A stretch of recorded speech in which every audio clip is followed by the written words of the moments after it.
आज दोस्तों दुनिया में सबसे बड़ा सवाल ये है कि अमेरिका के इतने बड़े बड़े हमले होने के बाद भी ईरान पीछे क्यों नहीं हट रहा।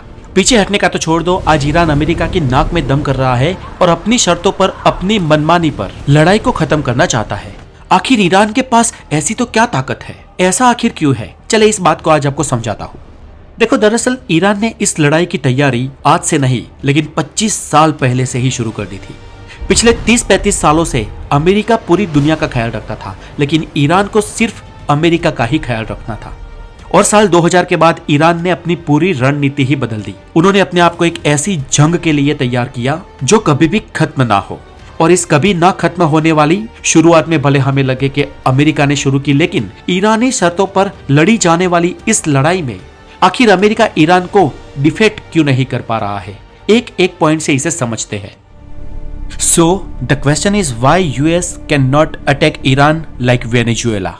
कई लोग कहते हैं कि अमेरिका ईरान पर जैसे वेनेजुएला पर अटैक करवाया था वैसे अटैक करवाकर पूरा सरेंडर क्यों नहीं करवा देता। हमारे न्यूज चैनल्स पे ऐसे नैरेटिव्स 24 घंटे चलाए जाते हैं, लेकिन ये इतना आसान नहीं है।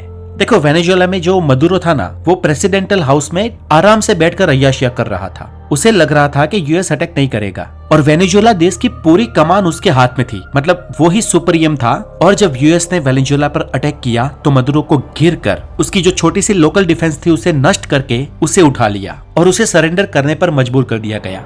लेकिन यहाँ पर ईरान वेनेजुएला नहीं है, वो खुद घात लगाकर बैठा है कि कब अमेरिका अंदर आए। ईरानी तो वेट कर रहे हैं बूट्स ऑन द ग्राउंड की, और उसके लिए उन्होंने पिछले 20 सालों से तैयारियां की है।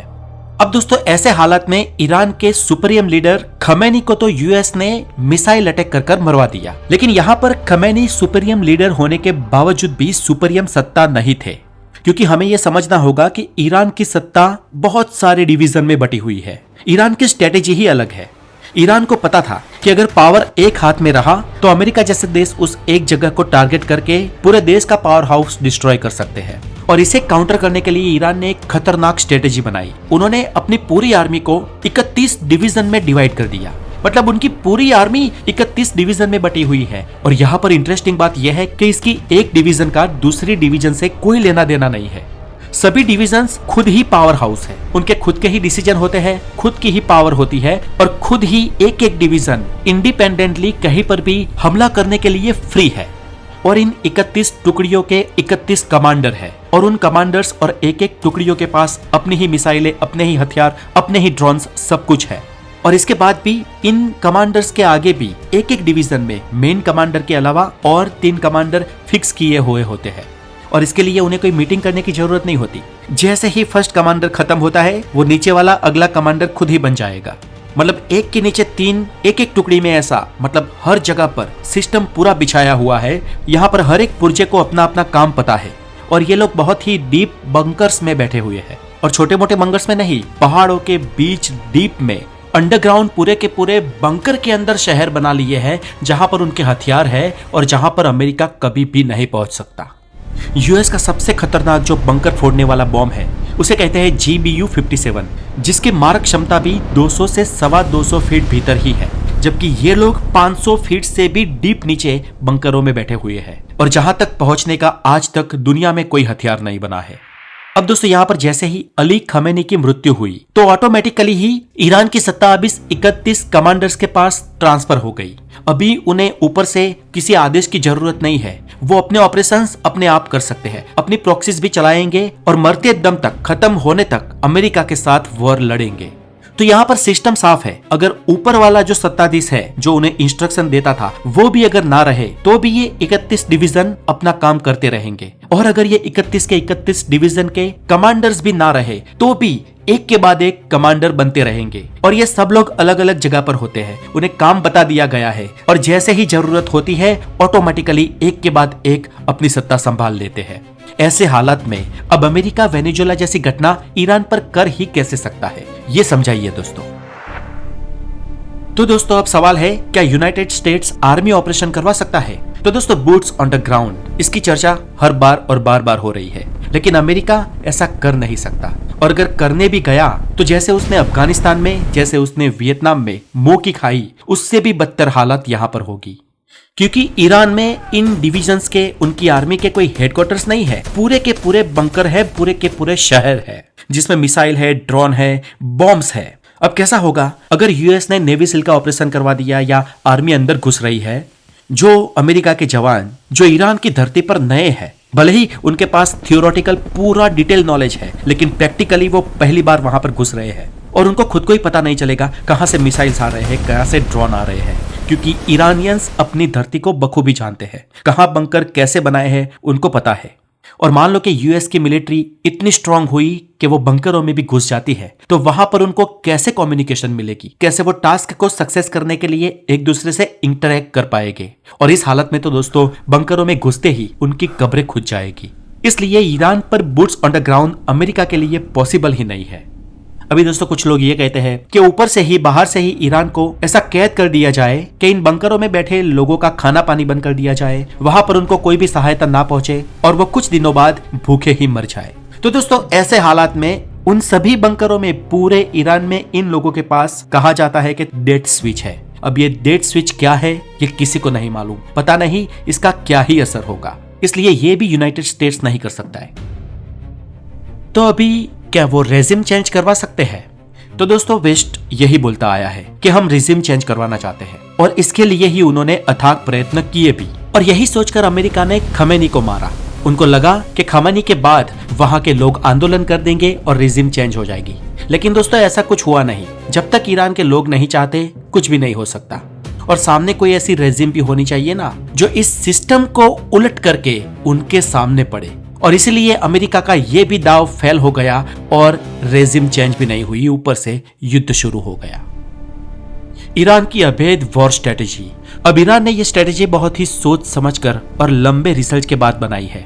देखो अक्सर ऐसा होता है कि बॉम्ब गिराओ, लीडर को मार दो और वॉर खत्म हो जाता था, लेकिन ईरान के केस में ऐसा हो नहीं पाया। इसके पीछे एक ऐसी स्ट्रेटेजी है जो ईरान ने 20 साल पहले बना दी थी।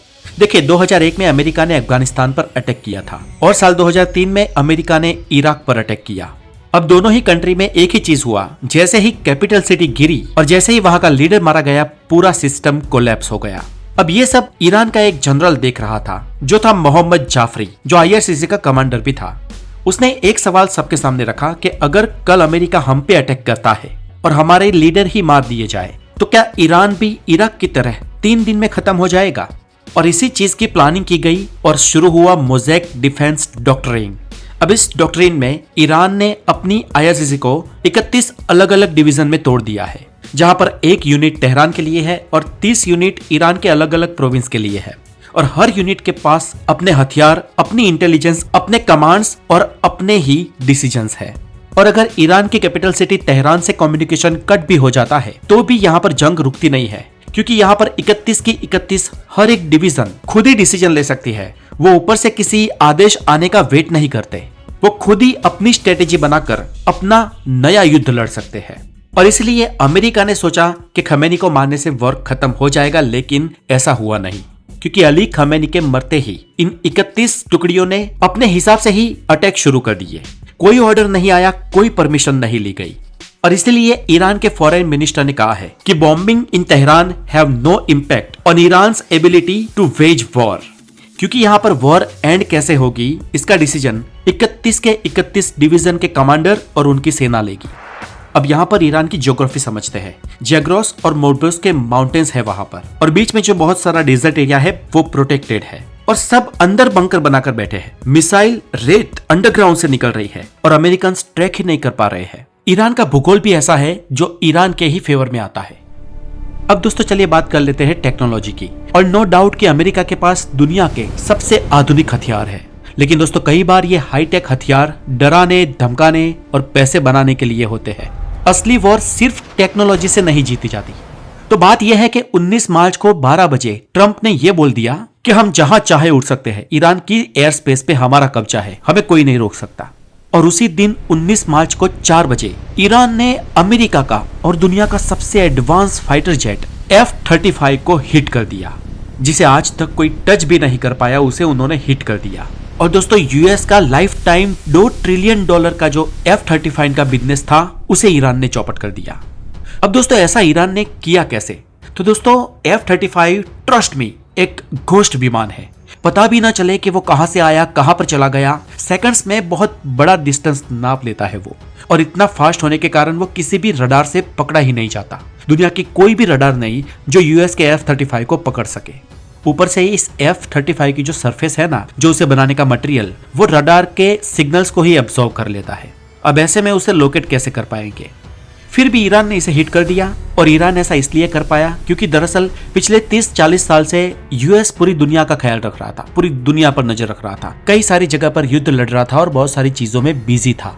लेकिन ईरान को सिर्फ और सिर्फ यूएस के लिए तैयार होना था पिछले 30-40 सालों में। और ईरान ने यहाँ पर अमेरिका के इस घोस्ट फाइटर जेट का तोड़ निकालते हुए हमारे दादा परदादा के जमाने की टेक्नोलॉजी का उपयोग किया। एक बहुत ही पुरानी टेक्नोलॉजी है इंफ्रारेड सर्च एंड ट्रैक।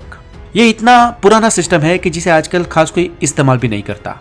और ये टेक्नोलॉजी ये है कि ये टेक्नोलॉजी बहुत ही डिटेल में चीजें नहीं बता पाती, बहुत पुरानी है ना, लेकिन बस इसका काम इतना है कि वो हवा में देखता है और देख पाता है कि अगर कोई चीज इंफ्रारेड में आती है, यानी कि वो बहुत ही फास्ट स्पीड में हो और जो हिट हो रही हो, गर्म हो रही हो, उसे लाल दिखाता है, लाल दिखाकर चिन्हित कर देता है। और यहाँ पर अमेरिका का ये फाइटर जेट जब बहुत ही तेज गति से एकदम एक्सीलेंट स्पीड से हवा में बहता है तो वो उस पर पड़ने वाले दबाव और घर्षण के कारण गर्म तो होता है। ये तो बाय डिफॉल्ट है ना, हीट तो पैदा होती ही है। और इस फ्रिक्शन और हीट को ईरान की इस इंफ्रारेड टेक्नोलॉजी ने पकड़ लिया और ईरान ने बस इसी के मद्देनजर अमेरिकन F-35 नाम के लेटेस्ट फाइटर जेट को हिट कर दिया। और दोस्तों, अभी तक किसी को यह नहीं पता था कि F-35 को पकड़ने का तरीका क्या है। अब दुनिया को ये भी ईरान के द्वारा पता चल गया है, और वो भी पुरानी टेक्नोलॉजी से, जो बहुत सस्ती होती है। ऊपर से बहुत ही कम प्राइस के ड्रोन अमेरिका के खरबों डॉलर के डिफेंस सिस्टम को परेशान कर रहे हैं। ना परेशान कर रहे हैं, डिस्ट्रॉय भी कर रहे हैं। अब ये जो मैथ है ना, वो अमेरिका के बिल्कुल फेवर में नहीं है। देखिए, जिस दिन खमैनी मरा ना, उस दिन अमेरिका ने एक इनक्रिप्टेड ट्रांसक्रिप्ट इंटेलिजेंस को डिकोड किया था, और ये मैसेज ईरान से आया था और मल्टीपल कंट्री में रिलीज हुआ था। और ये मैसेज स्लीपर सेल्स के लिए थी, और मैसेज था ऑपरेशनल ट्रिगर एक्टिव हो जाओ। और इसलिए FBI ने कैलिफोर्निया के पुलिस डिपार्टमेंट को वार्निंग दी है कि ईरान कैलिफोर्निया में अटैक कर सकता है। न्यूयॉर्क में सर्विलेंस हाई है, ह्यूस्टन टेक्सास में और एंजलस में एक्सप्लोजिव मटेरियल पकड़ा गया है, बोस्टन में नेटवर्क्स भी पकड़े जा रहे हैं। और ऐसे ये वॉर अब सिर्फ मिडिल ईस्ट में नहीं रही, ये वॉर अमेरिका के अंदर भी जा रही है। इधर स्टेट ऑफ हॉर्मोज पे भी पूरा चक्का जाम लगाकर बंद कर दिया गया है। पेट्रोल के भाव डबल से भी ज्यादा हो चुके हैं और पूरे वर्ल्ड की इकोनॉमी हिल रही है। और ऐसे में ईरान कहता है कि we will decide where the war will end. इस हालत में आप समझो कि अमेरिका करे भी तो करे क्या। बाकी इस वॉर में आपको क्या लगता है, कमेंट्स में बताइए। और ऐसे ही वीडियोस के लिए जुड़े रहे द नॉलेज के साथ, बिकॉज नॉलेज इज एवरीथिंग। अपना बहुत सारा ध्यान रखें। Have a wonderful day, take care.